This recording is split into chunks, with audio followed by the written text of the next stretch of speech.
আসসালামু আলাইকুম রহমতুল্লাহ। আমার প্রিয় শিক্ষার্থীরা, তোমাদের সবাইকে আজকের ক্লাস নাম্বার 12 অর্থাৎ 12 নং ক্লাসে তোমাদেরকে স্বাগতম জানাচ্ছি। আজকের এই 12 নং ক্লাসে তোমাদেরকে দুইটা প্যাটার্ন নিয়ে আমরা এসো ফ্রি হ্যান্ড রাইটিং শিখি বইটি থেকে আলোচনা করব। দুটা প্যাটার্ন নিয়ে, প্যাটার্ন নাম্বার 6 এবং প্যাটার্ন নাম্বার 7। দুইটা প্যাটার্নই কিন্তু একটার সাথে একটা কিন্তু অঙ্গাঙ্গিভাবে জড়িত। সুতরাং একটা প্যাটার্ন বুঝলে আরেকটা প্যাটার্নও তুমি বুঝবা। আশা করছি তোমাদের দুটা প্যাটার্নই খুব বেশি ব্যবহৃত হয় এমন বাক্যই কিন্তু আজকে আমরা প্র্যাকটিস করব। আমি প্রথমে তোমাদেরকে কিছু বাংলা বাক্য দেখাই। এখানে আমরা ইংরেজি শিখছি, একটা সেন্টেন্স বাংলায় লেখা আছে, এরপরে লেখা আছে সে ঘুমাচ্ছে, এরপরে লেখা আছে আমি তাকে ডাকছি, ছেলেরা মাঠে খেলছে। এখানে দেখো, একটু লক্ষ্য করে, শিখছি মানে এখন সে শিখছে বা শিখতেছে, ঘুমাচ্ছে মানে এখন সে ঘুমাচ্ছে, এরপরে ডাকছি মানে সে এখন ডাকছে, অর্থাৎ অ্যাকশন ইন প্রগ্রেস। যেই কাজগুলো এই মুহূর্তে চলছে, এই মুহূর্তে চলছে, এই টাইপের বাংলা বাক্য যখন আমরা পাবো সেগুলোকে আমরা কিভাবে ইংরেজি করব সেটা আমরা শিখব।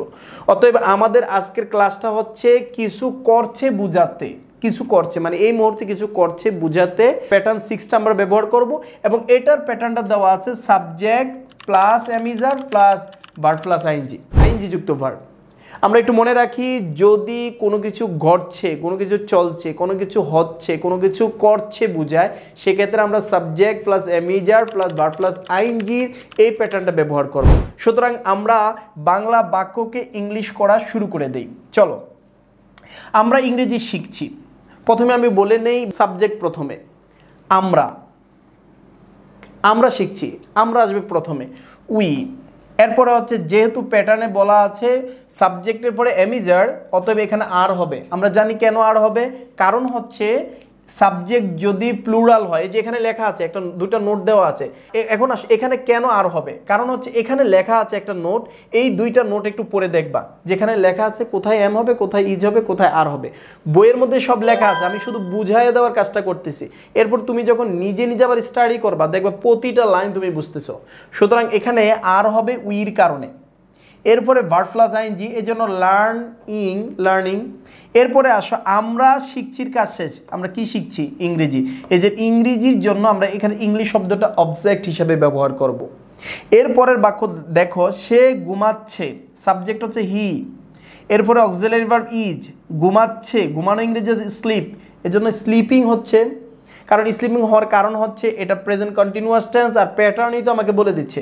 এরপরের বাক্যটা দেখো, আমি তাকে ডাকছি, আমি হলো সাবজেক্ট আই, ডাকছি এম কলিং, ডাকছি am calling, am auxiliary verb, এরপর ভার্বের সাথে আইএনজি, এরপর কাকে ডাকছি? তাকে, হিম অবজেক্ট। এভাবে করে তুমি বাংলা বাক্য যদি এই স্টাইলের পাও, তোমরা এভাবে ইংলিশ করবা। চলো আমরা এর পরের প্যাটার্নটিতে চলে যাই এবং ওই প্যাটার্নটি দেখে আসি। প্যাটার্ন নাম্বার 7 এবং প্যাটার্ন নাম্বার 7 এবং প্যাটার্ন নাম্বার 6 প্রায় কাছাকাছি, একটু পার্থক্য আছে। কি পার্থক্য? পার্থক্য হচ্ছে আগেরটা হচ্ছে অ্যাক্টিভ আর এটা হচ্ছে প্যাসিভ।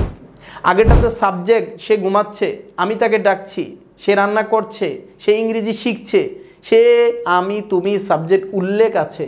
কিন্তু প্যাসিভ যেটা প্যাটার্ন 7, এটাতে কিন্তু সাবজেক্টটা উল্লেখ থাকবে না। একটা উদাহরণ দেই, রুমটি পরিষ্কার করা হচ্ছে, রুমটি পরিষ্কার করা হচ্ছে, রুমটি কে পরিষ্কার করছে, এটা কিন্তু সেন্টেন্সে না। এরপরে দেখো, সন্ত্রাসীদের একটি তালিকা তৈরি করা হচ্ছে, কে তৈরি করছে, এটা কিন্তু এখানে লেখা নাই। সুতরাং এই বাংলা বাক্যগুলো, হ্যাঁ, এর পরের পৃষ্ঠায় কিন্তু আরও উদাহরণ আছে, পর্যাপ্ত উদাহরণ রয়েছে। আমি দুইটা উদাহরণই একটু কাজ করে তোমাদেরকে দেখাই।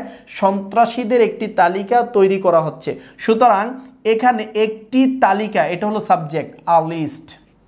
এরপরে কার তালিকা? সন্ত্রাসীদের, of the terrorist, a list of the terrorist. এরপর হচ্ছে তৈরি করা হচ্ছে, ইজ বিং। এবার আমরা কথা শুরু করি। প্যাটার্ন 7-এ কাজটা কি? যখন কোনো কাজ করা হচ্ছে বুঝাবে এবং সেখানে সাবজেক্ট উজ্জ্ব থাকবে, সাবজেক্ট থাকবে না, অর্থাৎ প্যাসিভ হবে, সেক্ষেত্রে প্যাটার্নটা হবে সাবজেক্ট প্লাস অ্যামিজার, এরপরে বিইং, এরপরে হচ্ছে ভার্বের ফার্স্ট পার্টিসিপল ফর্ম। আর এই কথাটা আমরা আগে বলে দিয়েছিলাম, প্যাসিভ মানে হচ্ছে V3। সেজন্য এখানে তোমরা লক্ষ্য করেছো, আর লিস্ট অফ দ্য টেরোরিস্ট এই সাবজেক্টের পর কিন্তু আমরা ইজ বিং ব্যবহার করে প্রিপার্ড ভার্বের থার্ড ফর্ম ব্যবহার করেছি। সুতরাং আর লিস্ট অফ দ্য টেরোরিস্ট, এটা হলো সাবজেক্ট, ইজ বিং এটা হচ্ছে তোমার, ইজ হচ্ছে অক্সিলারি ভার্ব, এরপরে হচ্ছে আবার প্যাসিভের বিং, এরপর হচ্ছে ভার্ব 3। এরপরে রুমটি পরিষ্কার করা হচ্ছে, দ্য রুম এটা শুরুতে আসবে।